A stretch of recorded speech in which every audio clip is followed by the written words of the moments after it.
Very good evening to all of you दोस्तों, स्वागत करते हैं आप सभी का अनअकैडमी बीपीएससी के इस प्लेटफॉर्म पे, जहां पे मैं जितेंद्र कुमार आपके लिए लेकर आता हूं शाम को 6 बजे। जी हां, बीपीएससी प्रीलिम्स के रिगार्डिंग बहुत ही इंपॉर्टेंट ये मॉक टेस्ट होता है, जहां से करीब टॉप 50 वो प्रश्न होते हैं जो कि एग्जाम में पूछे गए रहते हैं और एक्सपेक्टेड होते हैं आने वाले एग्जाम के लिए। तो आगे आने वाले एग्जाम के लिए जो एक्सपेक्टेड होते हैं वो ज्यादातर क्वेश्चन सेट किए रहते हैं यहाँ पे। तो आप भी हमारे साथ जुड़िए शाम को 6 बजे। चैनल पे नए हैं तो सब्सक्राइब कीजिए बेल आइकन दबा के। लेकिन अगर आपने लर्निंग ऐप डाउनलोड नहीं किया है अनअकैडमी का, तो जल्दी से प्ले स्टोर पे जाएं और उसको डाउनलोड करें, ताकि यहाँ पे आप उन सभी चीजों के लिए पेड कोर्सेज भी लेकर पढ़ाई कर सके, अगर सीरियसली आप किसी चीज की तैयारी करना चाहते हैं तो। ठीक है, बाकी सुबह के 4 बजे मैं आपको करंट अफेयर का वीडियो इसी चैनल के माध्यम से दे रहा हूँ। ये वीडियो बहुत इंपॉर्टेंट है, डेली बेसिस का ये करंट अफेयर जो हम दे रहे हैं आपको वो रोज देखिए, क्योंकि बूंद बूंद से ही घड़ा भरता है। तो आपको भी रोज थोड़ा थोड़ा करके पढ़ना पड़ेगा करंट अफेयर का टॉपिक। अब देखिए 65th का तो यहाँ पे मेंस का रिजल्ट मतलब कि डेट आ ही गया एग्जामिनेशन का। अब इसका नोटिफिकेशन भी जल्दी आउट कर दिया जाएगा, तो थोड़ी सी तैयारी में लगे रहिए, यहाँ से अच्छे अपडेट हो सकते हैं हमारे साथ जुड़कर।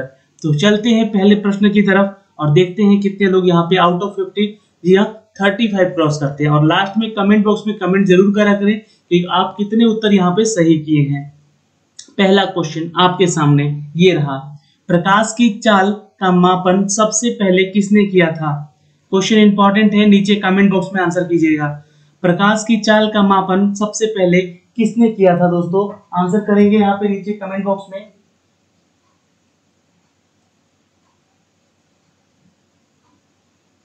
चलिए दोस्तों आंसर करेंगे, इट्स अ सी, नोट कर सकते हैं, रोमर। जी हाँ दोस्तों, सबसे पहले रोमर ने इसका प्रतिपादन किया था। दूसरी चीज नोट कर सकते हैं, जो श्वेत यानी कि सफेद जो कलर होता है, प्रकाश जो होता है वो 7 रंगों से मिलकर होता है। इन्होंने बताया हमें कितने, तो 7 रंगों से मिलकर बना होता है। इसकी पहचान किसने की थी? तो सॉरी, न्यूटन ने की थी इसकी पहचान, कि जो हमारा जो कलर है सफेद कलर, ये 7 रंगों से मिलकर बना हुआ है। अच्छा, आइंस्टीन ने क्या बताया? तो आइंस्टीन ने बताया दोस्तों कि सापेक्षित का सिद्धांत दिया था इन्होंने। ठीक है, जी हाँ, किसके लिए? तो प्रकाश के लिए सापेक्षित का सिद्धांत दिया था। और भारत का आइंस्टीन नागार्जुन को कहा जाता है। किसको? नागार्जुन को कहा जाता है। और एक बात और नोट कर सकते हैं यहाँ से एक पॉइंट, जी हाँ, निर्वात में प्रकाश की चाल अक्सर एग्जाम में पूछता है कि कितनी होती है, तो 3 × 10⁸ मीटर पर सेकेंड होता है दोस्तों, ये आप नोट कर लेंगे। अच्छा, क्वेश्चन पूछेगा कि जल में प्रकाश का वेग क्या होता है? जल में प्रकाश का वेग कितना होता है? जी हाँ, जल यानी कि वाटर में कितना होता है? तो लिख लीजिएगा दोस्तों, 2.25 × 10⁸ मीटर पर सेकेंड होता है। ये भी आप पॉइंट नोट कर सकते हैं। अच्छा, प्रकाश को सूर्य से पृथ्वी तक आने में कितना समय लगता है? क्योंकि देखिए प्रकाश की चाल से है यहाँ पे क्वेश्चन, तो ये सारे जुड़े हुए प्रश्न एग्जाम में पूछे जाते हैं, तो पूछ सकते हैं। तो यहाँ पे आंसर करेंगे दोस्तों 8 मिनट 19 सेकेंड या 26 सेकेंड के आसपास ये लगता है पृथ्वी तक आने में। ठीक है, और हाइड्रोजन के प्रकाश का तरंग का सिद्धांत, जी हाँ, चलिए याद रखिएगा, थॉमस ने दिया था, थॉमस यंग ने दिया था। ठीक है, चलिए अब चलते हैं क्वेश्चन नंबर 2 की तरफ। दोस्तों, कोरोनाग्राफी का प्रयोग किया जाता है। चलिए नीचे कमेंट बॉक्स में आंसर कमेंट कीजिएगा। कोरिनोग्राफ का उपयोग किया जाता है, याद रखिएगा दोस्तों। जी हाँ, कोरिनोग्राफ का प्रयोग हम लोग करते हैं दोस्तों, इट्स अ डी, सूर्य के कोरिनो यानी ये जो उसके कोर होते हैं उसको देखने तथा उसका फोटोग्राफ लेने के लिए। ठीक है, सूर्य बहुत चमकीला होता है और उसका हम लोग सीधी आंखों से इसको नहीं देख सकते हैं, नगण्य आंखों से, तो इसके लिए हम लोग उपयोग करते हैं किसका? तो कोरिनोग्राफ का, जो कि हमें उसके कोर को देखने में सफलता देता है और ये मदद भी करता है। याद रखिएगा दोस्तों। इससे जुड़े हुए सवाल और क्या पूछे जा सकते हैं, जैसे कि यहाँ पे क्वेश्चन पूछेगा कि हर्मिटोलॉजी जो अध्ययन है, इसमें हम किसका अध्ययन करते हैं? हर्मिटोलॉजी नोट कर सकते हैं दोस्तों। यहाँ पे हर्मेटोलॉजी में हम लोग दोस्तों रुधिर यानी कि खून के बारे में अध्ययन करते हैं और खून से जुड़े हुए रोगों के बारे में अध्ययन करते हैं। ये भी आप नोट कर सकते हैं। अगर एक क्वेश्चन और पूछेगा दोस्तों कि सार्कोलॉजी या मायोलॉजी, जी हाँ, इसमें हम किस चीज का अध्ययन करते हैं, ये भी लिख लीजिएगा। सार्कोलॉजी या मायोलॉजी में हम लोग अध्ययन करते हैं दोस्तों, जी हाँ, पेशियों का। हमारे शरीर में जो पेशियां होती हैं उनका अध्ययन करते हैं, ये नोट कर सकते हैं, यानी कि धमनियों का। और पामेलॉजी में किसका अध्ययन करते हैं, तो याद रखिएगा फलों का अध्ययन करते हैं, पामोलॉजी, ये आप नोट कर सकते हैं। ठीक है, चलिए पामोलॉजी। नेक्स्ट क्वेश्चन पे चलें, क्वेश्चन नंबर 3 पे दोस्तों आंसर करेंगे यहाँ पे, राष्ट्रीय ध्वज का सफेद रंग किसका प्रतीक होता है। चलिए नीचे कमेंट बॉक्स में आंसर कमेंट कीजिएगा, ये बीपीएससी में पूछा गया प्रश्न है। जी हाँ दोस्तों, राष्ट्रीय ध्वज का केसरिया रंग अगर बात करें तो जागृति, शौर्य तथा त्याग का प्रतीक है। किसका, केसरिया किसका प्रतीक है, तो याद रखिएगा दोस्तों जागृति, यानी कि जी हाँ जागृति, शौर्य, वीरता यानी कि, ठीक है, और त्याग का प्रतीक है, त्याग का भी प्रतीक है हमारा केसरिया रंग। सफेद रंग का पूछा गया है यहाँ पे, तो इसका आंसर क्या करेंगे आप, तो इट्स ए, सत्य और पवित्रता का प्रतीक है दोस्तों। और हरा रंग तो जीवन में समृद्धि और प्रतीक है, हरा रंग क्या है, जीवन की समृद्धि का प्रतीक है। क्वेश्चन नंबर दोस्तों चलते हैं नेक्स्ट की तरफ, लेकिन अगर इससे जुड़े हुए सवाल और पूछें राष्ट्र ध्वज से तो वो क्या पूछ सकते हैं। यह भारत की संविधान सभा ने राष्ट्रीय ध्वज का कब प्रारूप किया था, तो डेट याद रखिएगा 22 जुलाई 1947 को। ठीक है, ये क्वेश्चन पूछा गया है बीपीएससी में। अच्छा, एक क्वेश्चन और पूछा गया है कि ध्वज जो होता है हमारा, उसकी लंबाई और चौड़ाई का अनुपात क्या होता है। जो हमारा झंडा होता है इसका लंबाई और चौड़ाई का यह अनुपात क्या होता है, ये आप जल्दी से कमेंट बॉक्स में कमेंट करेंगे। बिल्कुल 3:2 का होता है अनुपात। ठीक है, लंबाई और चौड़ाई का। ठीक है, नेक्स्ट क्वेश्चन दोस्तों, कंप्यूटर में प्रोग्राम हेतु विकसित की गई सर्वप्रथम भाषा कौन सी है। भाषा यानी कि लैंग्वेज का हम लोग उपयोग करते हैं दोस्तों किसी भी प्रोग्राम को बनाने के लिए। तो कंप्यूटर में प्रोग्राम हेतु विकसित की गई सर्वप्रथम भाषा थी दोस्तों, नोट कर सकते हैं, इट्स अ डी फोटोन। जिनका उत्तर डी आ रहा है नोट कर लीजिएगा। लेकिन अगर हम बात करेंगे कोबोल की, तो कोबोल एक क्या है, तो हाई लेवल लैंग्वेज है, नोट कर सकते हैं, HLL है, हाई लेवल लैंग्वेज है ये, तथा अंग्रेजी भाषा के समान इसको लिखा गया है। बेसिक जो है दोस्तों आपको बता दें कि अगर पूछा जाए कि तो एक स्ट्रक्चर प्रोग्रामिंग होता है। ठीक है, पास्कल ये भी एक स्ट्रक्चर प्रोग्रामिंग है, ये भी आप नोट कर सकते हैं। क्वेश्चन नंबर 5 पे चलते हैं दोस्तों, चलिए। और यहाँ पे बताइएगा किसकी उस उपस्थिति के कारण शरीर के अंदर रक्त का थक्का नहीं जमता। जल्दी से आंसर करेंगे यहाँ पे। जी हाँ, नोट कर लीजिएगा, आंसर बी हो जाएगा। हेपारिन जो उत्तर कर रहे हैं यहाँ पे उनका उत्तर सही है। हेपारिन के चलते शरीर के अंदर रक्त जो है थक्का नहीं जमाता है। और दोस्तों रक्त का थक्का बनने के लिए जी हाँ जो अनिवार्य प्रोटीन होता है वो उसका नाम क्या है, तो लिख लीजिएगा दोस्तों, इट्स अ फाइब्रिनोजोन, फाइब्रिनोजोन नोट कर सकते हैं दोस्तों। ठीक है, और मनुष्य के रक्त में विभिन्नता का कारण क्या है, तो याद रखिएगा आरबीसी के चलते होता है विभिन्नता, यानी कि अलग पाया जाता है। अच्छा, एक क्वेश्चन और पूछा गया है बीपीएससी में कि स्तनधारियों को लाल रक्त कण जो है वो उभयावतल होता है, उसका केंद्रक होता है या नहीं होता है, तो बिल्कुल उसका केंद्रक ये नहीं होता है। ठीक है, याद रखिएगा। ओके, चलिए दोस्तों, अगर ब्लड की बारे में बात हो रही है तो जो हमारा ब्लड ग्रुप ओ है वो यूनिवर्सल डोनर होता है, याद रखिएगा, ये क्वेश्चन पूछा गया है एग्जाम में। और रक्त समूह ए बी जो होता है वो यूनिवर्सल प्राप्त करता है ना, वो एक्सेप्टर है, पर ओ जो है वो डोनर है। ओके, चलिए तो क्वेश्चन नंबर 6 देखते हैं यहाँ पे। चंद्रमा पर पहुंचने वाला प्रथम मनुष्य सहित यान कौन सा था। देखिए ये मनुष्य सहित बोल रहा है यहाँ पे, तो अपोलो द्वितीय आंसर कर लीजिएगा सी यहाँ पे। ठीक है, और मानव रहित है ना अंतरिक्ष में जाने वाला कौन सा यान था, ये तो चंद्रमा पे बोला गया है। लेकिन अगर अंतरिक्ष का पूछ दे कि अंतरिक्ष में मानव सहित जाने वाला है ना वो कौन सा यान था, तो उसका नाम याद रखिएगा दोस्तों, लूना 16। ठीक है, याद रखिएगा। और चंद्रमा पर पहुंचने वाला प्रथम अंतरिक्ष यान दोस्तों ल्यूनिक द्वितीय है, और यह अपोलो द्वितीय योजना के अंतर्गत छोड़ा गया था, इसलिए अपोलो द्वितीय इज द राइट आंसर। यान का नाम क्या था, तो ल्यूनिक द्वितीय। ठीक है, याद रखेंगे। और भारत के अगर बात की जाए दोस्तों यहाँ पे, तो प्रथम संचार उपग्रह में केंद्र जो है वो महाराष्ट्र के आरवी के स्थापित किया गया था। और अंतरिक्ष उपयोग केंद्र में सैक जो कि अहमद में है और इनसैट जो है वो प्रधान नियंत्रण सुविधाओं में MCF के द्वारा हाजिर हुआ कर्नाटक में। चलिए क्वेश्चन नंबर नेक्स्ट 7 पे चलते हैं। अंटार्कटिका महाद्वीप के किस भाग में भारत का स्थायी केंद्र स्थित है? चलिए आंसर करेंगे दोस्तों यहाँ पे। It's B is the right answer. यह Queen Mary land, B is the right answer, note कर सकते हैं। और अंटार्कटिका महाद्वीप के क्वीन मैरी लैंड में भारत का स्थायी केंद्र है, ये याद रख सकते हैं। भारत का प्रथम अंटार्कटिका अभियान दल दोस्तों डॉक्टर S.Z. कासिम के नेतृत्व में हुआ था 6 दिसंबर को, ये डेट याद रखिएगा। जी हाँ, 1981 में। किसके? Doctor S.Z. कासिम, ठीक है, इनके समय हुआ था। और आपको बता देना चाहते हैं 9 जनवरी 1982 को, ठीक है, 9 जनवरी 1982 को दोस्तों नोट कर सकते हैं अंटार्कटिका पहुंचे थे। जी हाँ, जो कि नॉर्वेयाई जहाज जो है चला था भारत से और सर्किल से रवाना हुआ था और 9 जनवरी 1982 को ये पहुंचा था अंटार्कटिका। नेक्स्ट क्वेश्चन दोस्तों, क्वेश्चन नंबर 8 है। ये क्वेश्चन वहां पे दक्षिणी ध्रुव से बात है, तो यहाँ पूछेगा कि दक्षिणी गंगोत्री और मैत्री भारत का अंटार्कटिका में स्थित अनुसंधान केंद्र है, ध्यान रखिएगा, ठीक है ना। चलिए क्वेश्चन नंबर 8 पे आते हैं दोस्तों। निकट दृष्टि दोष में दूर वाली वस्तु का प्रतिबिंब बनता है, कैसा?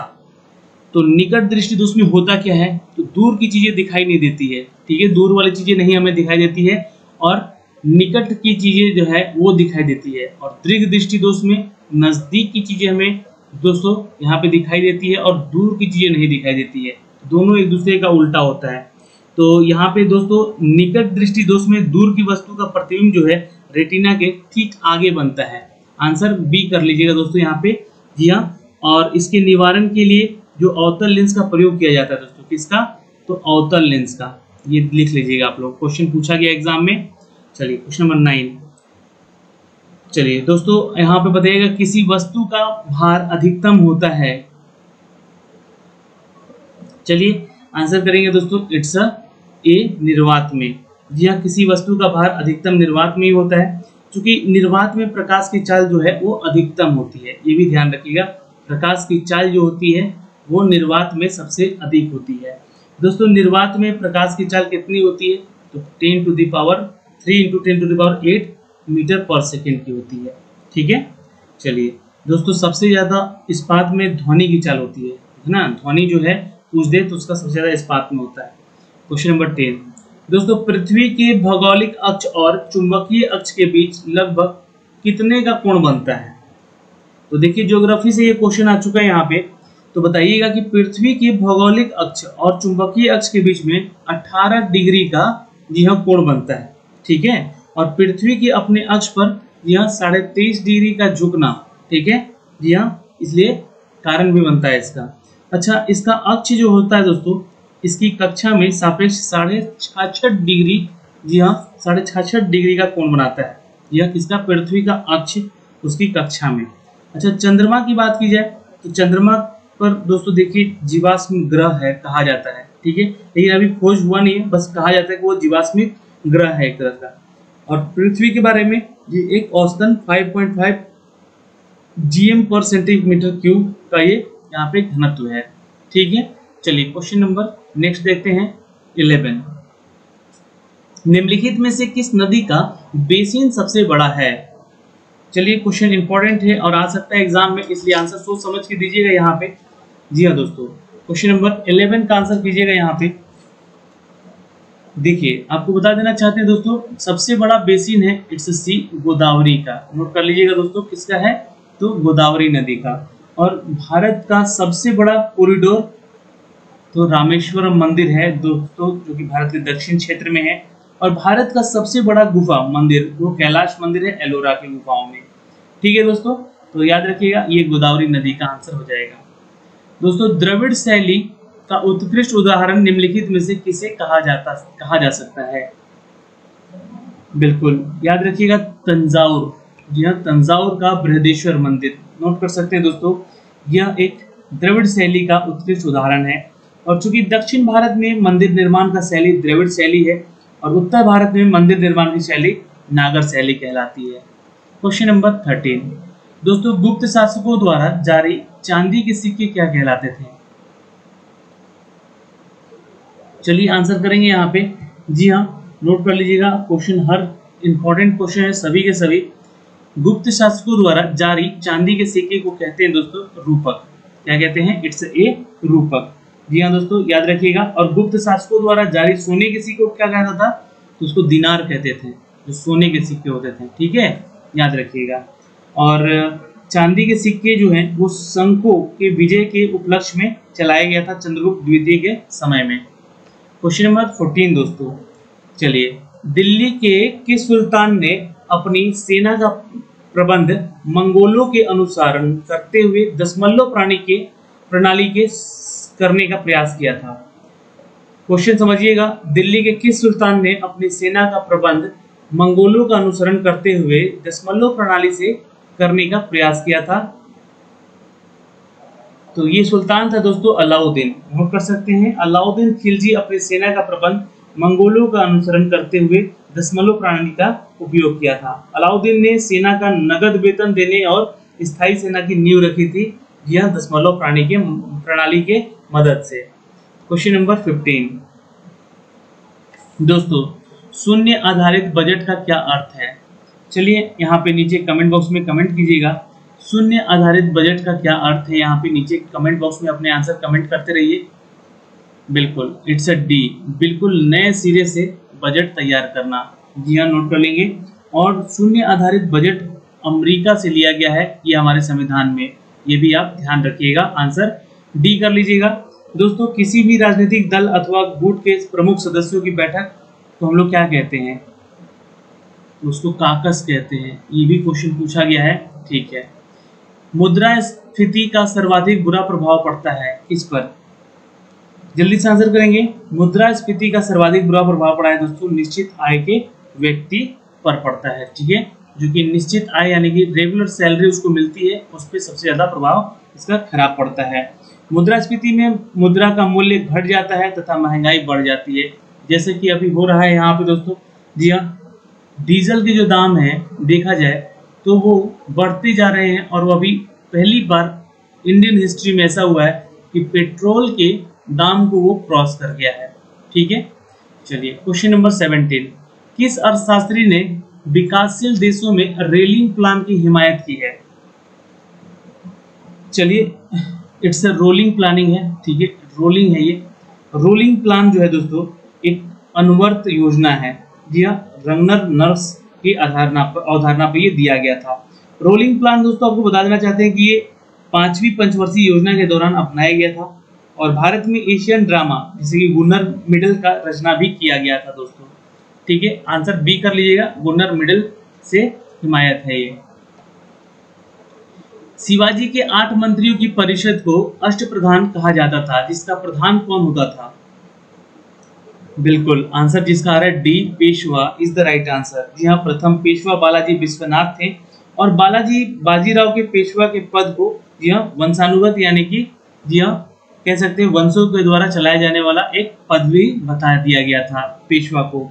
बालाजी बाजीराव को नाना साहेब के नाम से भी जाना जाता था, और बालाजी बाजीराव के समय ही पानीपत का तृतीय युद्ध हुआ था 1761 में, ये आप याद रखेंगे।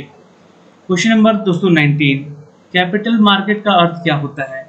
देखिए, इकोनॉमिक्स से भी क्वेश्चन है, यहाँ पे हर तरह के क्वेश्चन आपको मिक्स करके दे रहा हूँ, और इसको समझाने की पूरी कोशिश कर रहा हूँ ताकि आपको क्वेश्चन यहाँ पे एज ए क्यूज तो मिले ही, लेकिन चीज़ों को समझ में भी आए। तो देखिए 1894 में, जी हाँ दोस्तों 1894 में अहमदाबाद में स्टॉक एक्सचेंज की स्थापना की गई। कहाँ पे? अहमदाबाद में। ठीक है, याद रखिएगा, ये क्वेश्चन पूछा गया है कि सबसे पहले कहाँ हुआ था, तो 1894 में भारत में अहमदाबाद में हुआ था। और सन 1908 में यह कलकत्ता स्टॉक एक्सचेंज की स्थापना की गई। किसका? तो कलकत्ता का, ठीक है, स्टॉक एक्सचेंज का। और जो कि वर्तमान में अभी भारत में 24 ऐसे मान्यता प्राप्त स्टॉक एक्सचेंज हैं, और भारतीय प्रतिभूति में विनियम बोर्ड यानी कि सेबी की स्थापना 1988 में की गई। ये भी एक इम्पॉर्टेंट है क्योंकि स्टॉक एक्सचेंज से ये भी संबंधित है। टोटल 24 है, ये भी आप ध्यान रखेंगे। चलिए क्वेश्चन नंबर दोस्तों यहाँ पे डी कर लीजिएगा आंसर। नेक्स्ट चलिए तो क्वेश्चन नंबर 20 देखते हैं यहाँ पे। आंसर कीजिएगा। कार्बोहाइड्रेट्स निम्नलिखित में से किसमें नहीं पाया जाता है ना। तो यहाँ पे आंसर सोच समझ के कीजिएगा, नहीं बोला गया है आंसर यहाँ पे क्वेश्चन में। तो देखिए यहाँ पे पालक में आयरन पाया जाता है, ठीक है। बाकी पनीर में आपको फैट्स मिलेगा कार्बोहाइड्रेट, मछली मांस में भी आपको फैट्स मिलता है कार्बोहाइड्रेट, और मक्खन में तो मिलेगा ही, ठीक है। आंसर यहाँ पे बी हो जाएगा दोस्तों, पालक में, ठीक है। चलिए, और टमाटर में देखिए विटामिन के, आंवला और नींबू में विटामिन सी, और गाजर मूली में विटामिन ए मिलता है। तो ये सारी चीजें आप खाया करें, ठीक है। चलिए क्वेश्चन नंबर 21, संयुक्त राष्ट्र संघ में 5 महाशक्तियां निषेधाधिकार का उपयोग किसमें करती हैं? बिल्कुल याद रखिएगा दोस्तों, आंसर कीजिएगा इट्स ए सुरक्षा परिषद में। क्योंकि सुरक्षा परिषद में कितने सदस्य होते हैं दोस्तों? तो 15 सदस्य होते हैं, ठीक है। और ये 15 सदस्यीय संस्था है, इसमें 5 सदस्य जो होते हैं वो स्थायी होते हैं, ठीक है। ये क्वेश्चन पूछा जाता है, और 10 जो होते हैं वो अस्थायी होते हैं, ठीक है दोस्तों। तो ये दोनों ही क्वेश्चन पूछा गया है एग्जाम में, इसलिए मैंने आपको बता दिया। स्थायी सदस्य जो होते हैं वो संयुक्त राज्य अमेरिका, रशिया, फ्रांस और चीन और ब्रिटेन से होते हैं। और जो सुरक्षा परिषद को संयुक्त राष्ट्र का संघ की कुंजी भी कहा गया है, इसकी स्थापना 24 अक्टूबर 1945 में किया गया था, ठीक है दोस्तों। तो कौन कौन से देश स्थायी रूप में है यहाँ पे? तो अमेरिका, रशिया, फ्रांस, चाइना और ब्रिटेन, ठीक है। चलिए क्वेश्चन नंबर 22 पे चलते हैं। डेटा प्रोसेसिंग का अर्थ क्या है? चलिए आंसर करेंगे दोस्तों यहाँ पे, डेटा प्रोसेसिंग का अर्थ क्या है? बिल्कुल आंसर करेंगे इट्स अ सी, या वाणिज्य उपयोग के लिए जानकारी तैयार करना। क्योंकि डेटा प्रोसेसिंग का अर्थ होता है दोस्तों, या वाणिज्य उपयोगों का जानकारी तैयार करना। कंप्यूटर में अगर बात करें दोस्तों, जो परमाणु परीक्षण होते हैं, यानी कि सब क्रिटिकल परीक्षण कहा जाता है उसको, और इसमें एक प्रोसेस होता है दोस्तों लेजर प्रिंटर का, क्योंकि सर्वाधिक तेज होता है और गति से उसका प्रिंट करके हम लोग निकालते हैं। और विश्व का सबसे प्रथम डिजिटल कंप्यूटर कौन है? तो यूनिवेक था, याद रखिएगा यूनिवेक। क्वेश्चन नंबर देखिए दोस्तों 23, स्वर्ण मंदिर बनाने के लिए भूमि किसने उपलब्ध कराए थे? स्वर्ण मंदिर बनाने के लिए, जी हाँ दोस्तों याद रखिएगा, अकबर ने। आंसर कीजिएगा, स्वर्ण मंदिर ने बनाने के लिए जो है अकबर ने गुरु रामदास को 500 बीघा जमीन अमृतसर में दिया था। कितना? 500 बीघा, याद रखिएगा दोस्तों, ठीक है। तो ये क्वेश्चन पूछा गया एग्जाम में। स्वर्ण मंदिर का निर्माण कौन करवाया था? तो 5वें गुरु थे दोस्तों, अर्जुन देव ने करवाया था, याद रखिएगा, ठीक है। चलिए, और जहांगीर ने गुरु अर्जुन देव को राजकुमार खुसरो को आशीर्वाद दिए जाने के कारण फांसी पर लटका दिया था, ठीक है। ये भी एक क्वेश्चन है, ठीक है। नेक्स्ट क्वेश्चन है दोस्तों यहाँ पे 24, केंद्रीय मंत्रिमंडल किसके प्रति उत्तरदायी है? क्वेश्चन नंबर 24 का आंसर कीजिएगा दोस्तों, केंद्रीय मंत्रिमंडल केवल लोकसभा के प्रति उत्तरदायी होता है। किसके? तो लोकसभा के प्रति उत्तरदायी होता है। और संसद में 3 अंग होते हैं, लोकसभा, राज्यसभा और राष्ट्रपति। ये तीनों अंग होते हैं संसद के, ठीक है, मंत्रिमंडल के। लोकसभा सदन में या पहला सदन, दूसरा, और राज्यसभा में सदन, उच्च सदन और दूसरा सदन होता है। क्वेश्चन नंबर 25, खेल खो खो में कितने क्रॉस लेंस होते हैं? चलिए, खो खो आप लोग खेले होंगे तो उसे बता दें कि 8 जो होते हैं वो क्रॉस लेंस होते हैं। अच्छा, 9 खिलाड़ी इसमें खेलते हैं। प्लेयर कितने होते हैं? ईच मतलब आपको टीम में 9 खिलाड़ी होते हैं। और खो खो का प्रमुख शब्दावली जो है दोस्तों चेंज होता है, ये भी याद रखिएगा। कुछ वर्ड होते हैं जैसे कि चेजर भी होता है ना, चेजर, चेस करने वाला। एक्टिव होता है, ठीक है, याद रखिएगा, एक्टिव होता है। और कॉस्टलेन होता है। क्या होता है? कॉस्टलेन होता है। चलिए आंसर क्या करेंगे? 8 होता है जो कि क्रॉस लेंस होते हैं इसमें। क्वेश्चन नंबर 26 पे चलते हैं दोस्तों। भारतीय अंतरिक्ष अनुसंधान संस्थान का सैटेलाइट एवं टेकिंग एंड रेजिंग स्टेशन कहाँ स्थित है? तो आंसर करेंगे यहाँ पे 26 का, जी हाँ, इट्स अ डी, अवालूर में है दोस्तों, ठीक है। जो कि आपको बता दें कि अवालूर में यह स्थित है, भारतीय अंतरिक्ष अनुसंधान संस्थान, ठीक है। और विक्रम भाई सारा अंतरिक्ष केंद्र तिरुवनंतपुरम में है, ध्यान रखिएगा। और इसरो तो आइजेक बेंगलोर में है, ठीक है। और अंतरिक्ष उपयोग केंद्र सैक जो कि अहमदाबाद में, मैंने अभी आपको थोड़ी देर पहले बताया था। नेक्स्ट क्वेश्चन पे चलते हैं। 1929 के लाहौर अधिवेशन में भारतीय राष्ट्रीय कांग्रेस के अध्यक्ष कौन थे? तो 1929 के लाहौर अधिवेशन की अध्यक्षता जवाहरलाल नेहरू ने किया था। ये आपको पता होना चाहिए, आंसर बी हो जाएगा। और इसी अधिवेशन में पूर्ण स्वतंत्रता की मांग भी की गई थी।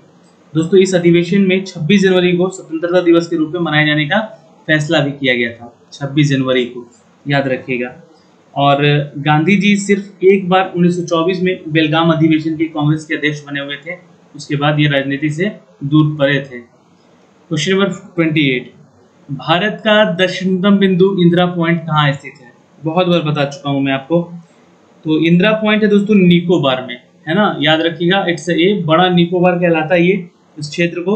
और अंडमान निकोबार बंगाल की खाड़ी में है स्थित। अंडमान निकोबार द्वीप समूह की राजधानी पोर्ट ब्लेयर होती है, ये भी आप ध्यान रखिएगा। और जो वैरन द्वीप है अंडमान निकोबार द्वीप समूह में ही है, ठीक है। क्वेश्चन नंबर दोस्तों 29, ग्लोब पर दो स्थानों के बीच न्यूनतम दूरी होती है, बिल्कुल क्या कहते हैं उसको? इट्स अ सी, प्रधान देशांतर पर होती है। जी हाँ, नोट कर लेंगे दोस्तों। और प्रधान देशांतर दोस्तों जिसको हम लोग 0 डिग्री देशांतर कहते हैं, ठीक है, याद रखिएगा। ये क्वेश्चन पूछा गया है ना, जो कि ग्रीनविच मीन टाइम होता है हमारा। और अंतर्राष्ट्रीय तिथि, तो अंतर्राष्ट्रीय तिथि 180 डिग्री देशांतर रेखा होती है, ये भी आप याद रखिएगा, ये क्वेश्चन भी पूछा गया है। और दोस्तों यहाँ पे बता दीजिए कि दो अक्षांशों के बीच की दूरी कितनी होती है? तो 111 किलोमीटर की होती है, याद रखेंगे। क्वेश्चन नंबर 30 पे चलते हैं। सर्वोच्च न्यायालय की संवैधानिक पीठ में न्यूनतम कितने न्यायाधीश होते हैं? सर्वोच्च न्यायालय की संवैधानिक पीठ में दोस्तों 5 न्यायाधीश होते हैं, याद रखिएगा दोस्तों, आंसर ए हो जाएगा। और उच्चतम न्यायालय का गठन कौन करता है? तो जो प्रावधान अनुच्छेद 124 के तहत जहाँ इसका होता है उच्चतम न्यायालय का गठन। उच्चतम न्यायालय में एक प्रमुख न्यायाधीश तथा 30 अन्य न्यायाधीश होते हैं, एक मुख्य न्यायाधीश और 30 अन्य मुख्य न्यायाधीश होते हैं। चलिए क्वेश्चन नंबर 31, व्यक्तियों को कर रहित दृष्टि से निम्न में से कौन अन्य 3 से भिन्न होते हैं? तो व्यक्तियों को जो कर राहत देते हैं हम लोग, है ना, राहत है ये, राहत, ठीक है, राहत की दृष्टि से देखा जाए तो सार्वजनिक भविष्य निधि अच्छा होता है, ठीक है। आंसर यहाँ पे क्या करेंगे? It's a B, okay. दोस्तों आयकर निगम कर प्रत्यक्ष कर होता है, बिक्री कर उत्पाद कर अप्रत्यक्ष कर होता है, ये भी आप ध्यान रखेंगे। चलिए क्वेश्चन नंबर 32 पे चलते हैं। पारसेक किसकी इकाई है? चलिए आंसर करेंगे नीचे कमेंट बॉक्स में दोस्तों। बिल्कुल इट्स ए डिस्टेंस की इकाई है दोस्तों पारसेक। कितना होता है एक पारसेक बराबर? एक पारसेक बराबर होता है दोस्तों 3.26 प्रकाश वर्ष। ये खगोल पिंडों की मापने की इकाई है, ये भी आप ध्यान रखेंगे। और एक प्रकाश वर्ष में कितना होता है? जी हाँ, एक प्रकाश वर्ष में कितना होता है? तो 9.46 × 10⁻12 किलोमीटर होता है दोस्तों, ओके। क्वेश्चन नंबर 33, लार की प्रकृति क्या होती है? चलिए साइंस के क्वेश्चन भी है यहाँ पे मिक्स। लार की प्रकृति क्या होती है दोस्तों? तो आंसर करेंगे यहाँ पे बी, अम्लीय होती है सर यहाँ पे, ठीक है। और मनुष्य में लगभग 1.5 लीटर जो है वो लार प्रतिदिन बनता है। कितना? 1.5 लीटर जो लार हमेशा हमारे मुंह में बनता है दिन भर में। लार का पीएच वैल्यू पूछ सकता है एग्जाम में, 6.8 होता है, याद देख लीजिएगा आप लोग, ठीक है। चलिए क्वेश्चन नंबर 34, ऋग्वैदिक काल में ब्राह्मणों के प्रमुख देवता कौन थे? ऋग्वैदिक काल में ब्राह्मणों के प्रमुख देवता कौन थे? बिल्कुल याद रखेंगे दोस्तों, इट्स डी, इंद्र है, ठीक है, नोट कर सकते हैं, इट्स इंद्र थे। और ऋग्वैदिक में 250 बार, ठीक है, 250 बार, और अग्नि 200 बार, और वरुण 170 बार वर्णित किए गए वर्ड, ठीक है। क्वेश्चन नंबर 35, दोस्तों 1924 में हिंदुस्तान रिपब्लिक एसोसिएशन की स्थापना किसने की थी? तो 1924 की अगर बात की जाए दोस्तों तो हिंदुस्तान रिपब्लिकन की स्थापना सचिंदर सन्याल ने की थी। जी हाँ, नोट कर सकते हैं, इट्स ए। और 1928 में हिंदुस्तान सोशलिस्ट रिपब्लिकन एसोसिएशन की स्थापना भगत सिंह किए थे। तब 1928 में, ठीक है, याद रखिएगा। अच्छा, उसके बाद 1920 की अगर हम बात करें, ठीक है, तो एम.एन. रॉय ने कम्युनिस्ट पार्टी की स्थापना की, वो भी फेमस थे, ठीक है, याद रखिएगा। लंदन में 1905 में श्यामजी कृष्ण वर्मन ने इंडियन होम रूल सोसाइटी की भी स्थापना की। तो ये समय काल बहुत ही तेजी से चल रहा था, नए नए संगठन बन रहे थे ताकि भारत को आज़ाद कराया जा सके, सबका मकसद एक ही था। क्वेश्चन नंबर 36, भारतीय संविधान सभा के प्रारूप समिति के सदस्यों की संख्या कितनी थी? क्वेश्चन नंबर 36 का आंसर करिएगा। भारतीय संविधान सभा के प्रारूप के सदस्यों की संख्या कितनी थी? तो ये है दोस्तों, इट्स ए 7 थी। ठीक है दोस्तों, आंसर ए कर लीजिएगा, नोट कर लीजिएगा दोस्तों, 7 है आंसर। और इसके अध्यक्ष कौन थे? तो भीमराव अंबेडकर थे। जी हाँ, भीमराव अंबेडकर थे दोस्तों। ठीक है दोस्तों, आपको बता दें कि संचालित समिति का अध्यक्ष डॉक्टर राजेंद्र प्रसाद को बनाया गया था। जी हाँ, राजेंद्र प्रसाद को बनाया गया था, ये भी आप नोट कर सकते हैं दोस्तों। क्वेश्चन नंबर 37 देखेंगे, ग्राम पंचायत चुनाव कराने का निर्णय लिया जाता है। ग्राम पंचायत चुनाव कराने का निर्णय जहां किसके द्वारा लिया जाता है? तो इट्स डी, राज्य सरकार के द्वारा लिया जाता है। जी हाँ दोस्तों, ग्राम पंचायत चुनाव कराने का निर्णय राज्य चुनाव आयोग के द्वारा लिया जाता है। क्योंकि पंचायती राज का आरंभ 2 अक्टूबर 1959 को हुआ था, ये लिख लीजिएगा, है ना, 1959 को हुआ था पंचायती राज का यह आरंभ। और जवाहरलाल नेहरू जो थे इसके जी हाँ अध्यक्ष थे। और राजस्थान में नागौर जिला में इसको सबसे पहले शुरुआत किया गया था। क्वेश्चन नंबर 38 पे चलते हैं दोस्तों। फोबर्स किस ग्रह का उपग्रह है? चलिए, फोबर्स एक एजेंसी भी है, अमेरिकन एजेंसी है। 38 का आंसर कीजिएगा। देखिए आंसर हो जाएगा इट्स ए मंगल ग्रह का। ठीक है, मंगल के 2 उपग्रह हैं, जैसे पृथ्वी का एक चंद्रमा है, मंगल के 2 उपग्रह हैं, फोबस और डिमोस। ये फोबस है, र नहीं है इसको, ठीक है, और डिमोस, ठीक है, डिमोस, दोनों याद रखिएगा। ठीक है, चलिए, और पृथ्वी का एकमात्र चंद्रमा है। और बुध और शुक्र का कोई भी उपग्रह नहीं है। ये क्वेश्चन पूछा गया है कि बुध और शुक्र के कौन मतलब है यहाँ पे, तो इन दोनों का नहीं है उपग्रह।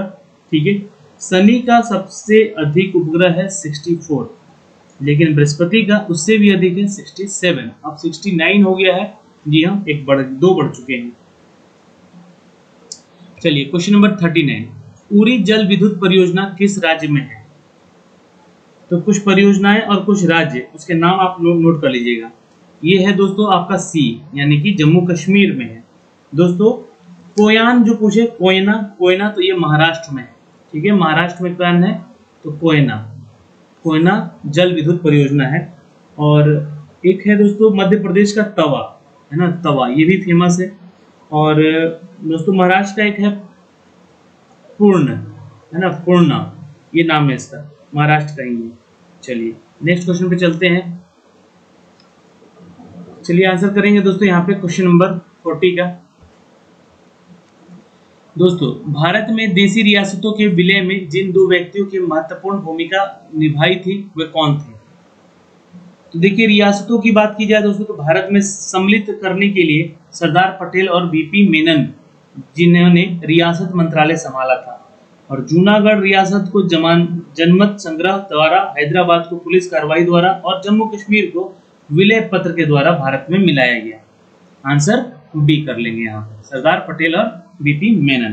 दोस्तों वल्लभ भाई पटेल जो थे वो भारत का बिस्मार्क का भी कहा गया इनको। ठीक है, बिस्मार्क, और लौह पुरुष भी कहा गया इनको। यह पटेल को सरदार की उपाधि बरदौली की महिलाओं ने दी थी, ये भी क्वेश्चन पूछा गया है। चलिए क्वेश्चन नंबर 41, राज्यों का भाषा के आधार पर गठित करने हेतु 1948 में गठित प्रथम आयोग का अध्यक्ष कौन था? बिल्कुल याद रखिएगा, इट्स सी, जस्टिस एस.के. धर थे।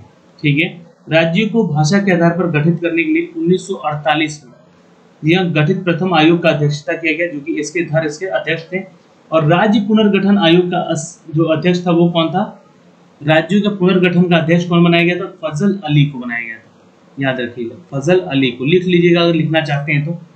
और इसके अन्य सदस्य थे जैसे कि पंडित हृदयनाथ कंजूर और सरदार एम.के. पणिक्कर। 1 अक्टूबर 1953 को आंध्र प्रदेश को भाषा के आधार पर अलग किया गया। ठीक है, याद रखिए, इसका पुनर्गठन किया गया आंध्र प्रदेश को। ठीक है, कब? तो 1 अक्टूबर 1953 को। ठीक है, 1 अक्टूबर 1953 को ये इसका क्या है? तो स्थापना दिवस है दोस्तों आंध्र प्रदेश का। और इसकी राजधानी हैदराबाद बनाई गई। ठीक है, जो कि अब इसको एक बार फिर से बांट दिया गया है 2 राज्यों में, तेलंगाना और आंध्र प्रदेश। अब आंध्र प्रदेश की राजधानी अमरावती होती है और तेलंगाना की हैदराबाद है। क्वेश्चन नंबर 42 पर दोस्तों, डॉक्टर भीमराव अंबेडकर ने किस मौलिक अधिकार का संविधान के हृदय तथा आत्मा की संज्ञा दी है? तो देखिए प्रस्तावना की जी हाँ प्रस्तावना, ये नोट कर सकते हैं दोस्तों। इसको हम लोग कहते हैं संवैधानिक संरक्षण का अधिकार, जिसको हम लोग प्रस्तावना का संविधान भी कहते हैं, इसको आईना कहते हैं। और आर्टिकल हम लोग 32 की बात करें तो संवैधानिक संरक्षण का अधिकार बात किया गया है इसमें। आर्टिकल अगर हम लोग बात करें 14 की तो विधि के समक्ष समता का अधिकार बात हुआ है इसमें।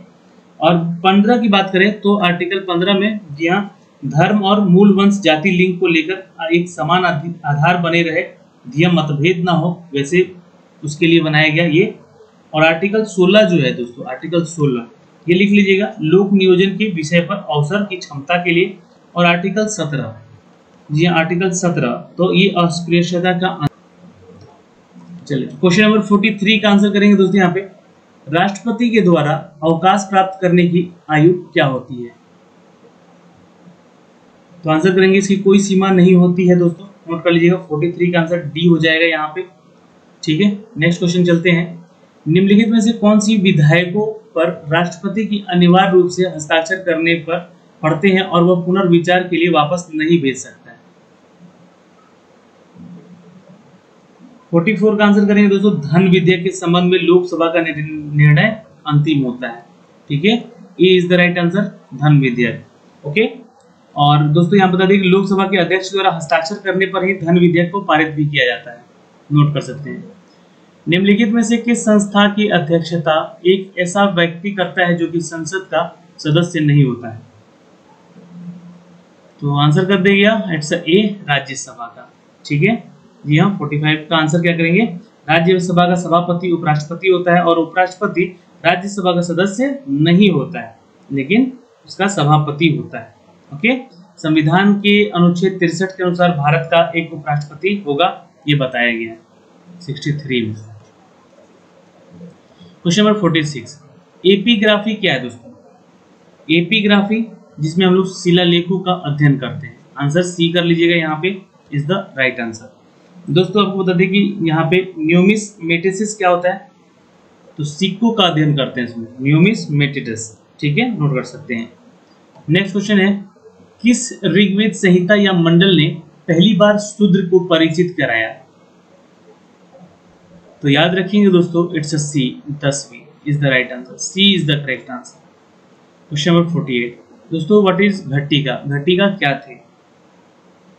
तो पल्लव के शासनकाल में उच्च शिक्षा ब्राह्मण संस्थान को घटिका कहा जाता था, यानी कि ब्राह्मणों को कहा जाता था, आंसर सी कर लेंगे दोस्तों। भारत और पश्चिम एशिया के मानसून मार्ग की खोज किसने की? तो हिप्पैलस ने की, नोट कर लेंगे। और आज का आखिरी प्रश्न है, सूर्य संदर्भ में चंद्रमा की एक परिक्रमा में कितना समय लगाता है? तो देखिए नोट कर सकते हैं इट्स जी हाँ सी, एक संयुगित मास का समय लगता है। सूर्य के संदर्भ में चंद्रमा की एक परिक्रमा कितने समय लगता है? तो याद रखेंगे दोस्तों, ठीक है, एक पूरा महीना, ओके। चलिए तो आज के लिए इस वीडियो में इतना ही दोस्तों। जितने भी क्वेश्चन यहाँ पे दिए आप लोगों ने कितने उत्तर सही किए यहाँ पे ये हमें कमेंट बॉक्स में कमेंट करके जरूर बताएंगे। और वीडियो आपको कैसा लगा इसके लिए एक लाइक और शेयर करके जरूर बताइएगा, है ना, कमेंट जरूर करेंगे ताकि ऐसी वीडियोस आपके लिए लेकर आ सके। वीडियो को लाइक कीजिएगा ताकि आपके लाइक से हमें मोटिवेशन मिल सके और रोज आपके लिए शाम को 6 बजे ये वीडियो हम लोग दे सकें। धन्यवाद दोस्तों। सुबह का 4 बजे मिलते हैं हम लोग करंट अफेयर की क्लास में। बाय बाय, टेक केयर, ध्यान रखिएगा अपना और अपने परिवार का।